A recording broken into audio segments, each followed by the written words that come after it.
राजस्थान के एक छोटे से गांव में एक पुरानी हवेली थी जिसे लोग काली हवेली के नाम से जानते थे। गांव वालों का कहना था कि उस हवेली पर किसी भयानक आत्मा का साया है। सूरज ढलते ही वहां से अजीब अजीब आवाजें आने लगती थी, कभी किसी औरत के रोने की तो कभी डरावनी हंसी की। कई साल पहले उस हवेली में एक खुशहाल परिवार रहता था। सब कुछ ठीक था, लेकिन एक रात अचानक पूरा परिवार गायब हो गया। ना कोई निशान मिला, ना कोई सच पता चला। उस दिन के बाद से हवेली हमेशा के लिए वीरान हो गई। गांव के लोग रात में उस रास्ते से गुजरने तक से डरते थे, लेकिन गांव के 4 दोस्तों को इन बातों पर विश्वास नहीं था।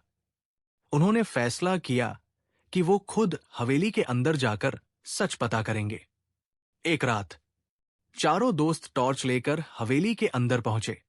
अंदर घुसते ही उन्हें अजीब सी ठंड महसूस हुई। पूरा हवेली धूल और मकड़ी के जालों से भरी हुई थी। दीवारों पर खून जैसे निशान बने हुए थे और चारों तरफ मौत जैसी खामोशी फैली हुई थी। तभी ऊपर से किसी के कदमों की आवाज आने लगी।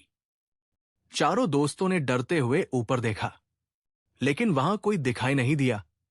अचानक अंधेरे में 2 लाल आंखें चमकी और धीरे धीरे एक औरत सामने आई।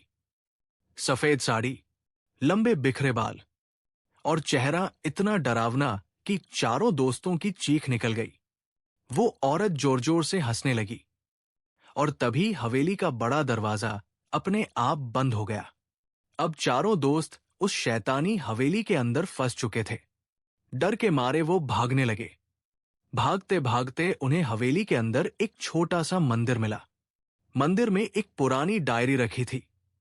जब उन्होंने डायरी खोली तो उसमें लिखा था, इस हवेली में रहने वाली एक औरत के साथ धोखा हुआ था। उसकी मौत के बाद उसकी आत्मा यही भटक रही है। इतना पढ़ते ही हवेली जोर जोर से हिलने लगी। चारों दोस्त डरकर भगवान से प्रार्थना करने लगे। तभी मंदिर से एक तेज रोशनी निकली और हवेली के अंदर गूंज रही डरावनी आवाजें अचानक बंद हो गई। उसी समय हवेली का दरवाजा धीरे धीरे खुल गया। चारों दोस्त अपनी जान बचाकर वहां से भाग निकले, लेकिन कहानी यही खत्म नहीं हुई। अगली सुबह गांव वालों ने देखा कि पूरी काली हवेली आग में जल चुकी थी और जली हुई दीवार पर खून से एक संदेश लिखा था, मैं वापस आऊं।